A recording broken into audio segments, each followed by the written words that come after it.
Hi guys, and welcome to my kitchen. Today I am going to be showing you a recipe for chocolate pudding parfaits.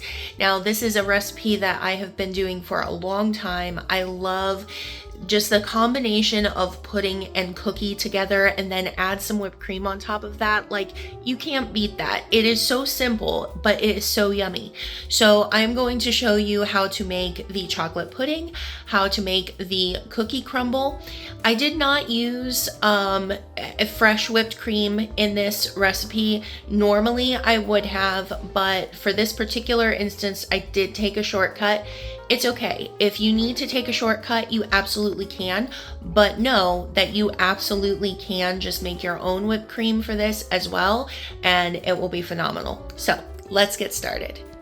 The first thing that we want to do here is start working on our cookie crumble.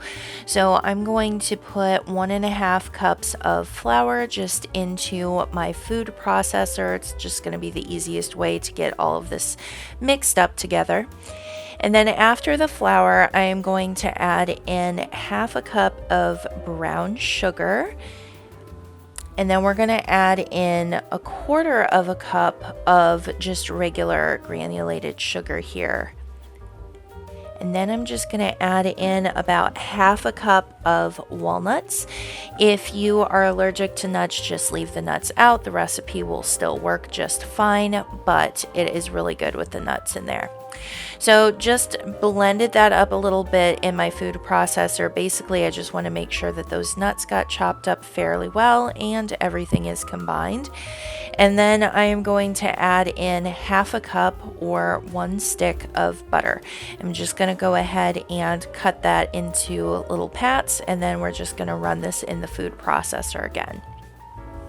You should end up with a sandy texture that will clump together when you press it between your fingers.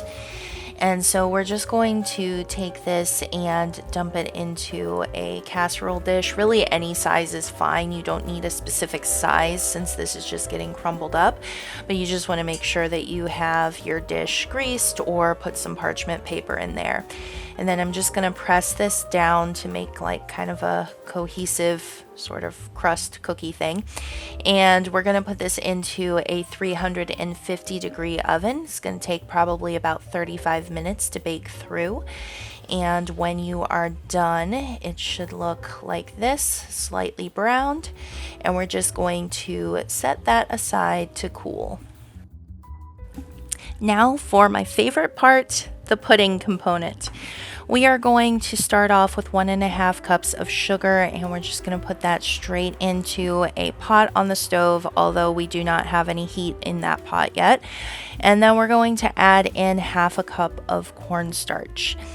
After our cornstarch has been added in, we're going to add in 3/4 cup of cocoa powder.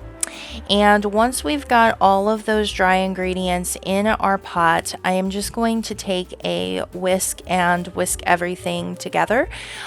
Basically, this is just going to save us time in the end and make sure that everything's nice and combined like it should be. Now I'm going to add in 1 cup of milk. We will be using more milk later, but we're going to start off with just 1 cup.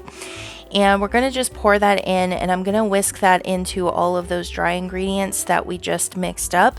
This is going to help us incorporate the remainder of the milk a lot smoother, and we're not going to have any kind of lumps in our pudding.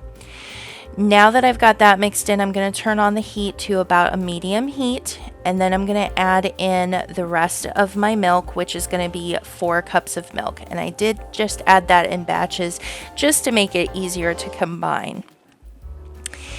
And we're just going to continue to stir our pudding here. Now, after I've got all of my milk in there, I did go ahead and switch out my whisk just for a rubber spatula.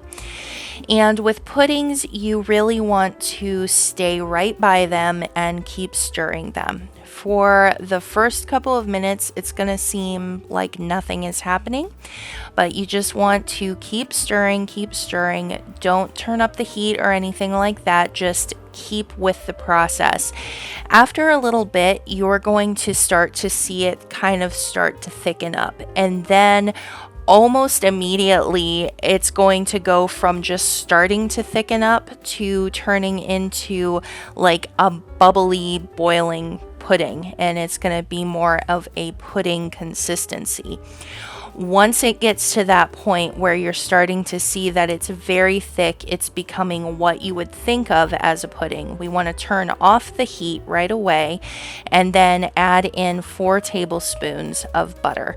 And you're going to go ahead and get that butter really whisked in there. Even though I'm not using a whisk, I'm using a rubber spatula, but you want to make sure that you are getting that stirred in there. And then after that butter's been incorporated, we're going to add in 1.5 teaspoons of vanilla extract. And again, we're just going to stir until all of that is mixed in. Now what we want to do is transfer this to a bowl where we're going to let this cool. And once you've got it in your bowl, you want to cover it with plastic wrap. And this is basically to avoid a skin forming on the top of the pudding. And so you want to make sure that your plastic wrap is actually touching the surface of the pudding. That will avoid that kind of pudding skin forming on there.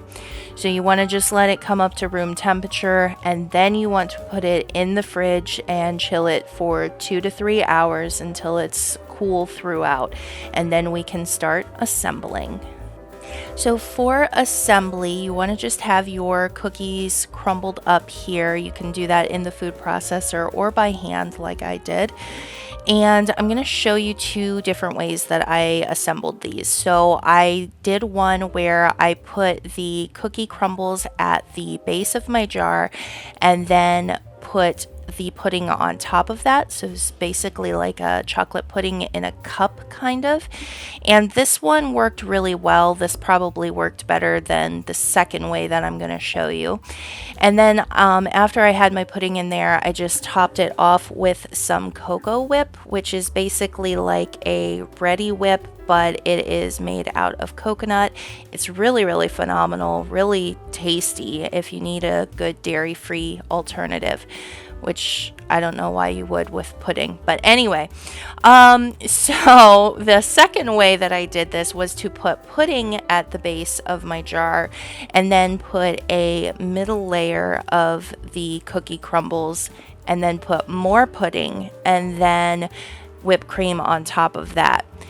I'm not really sure if I got any more pudding in this one than I did in the first one, because you still have the same amount of space in your jar, so it's just pudding, cookie, pudding.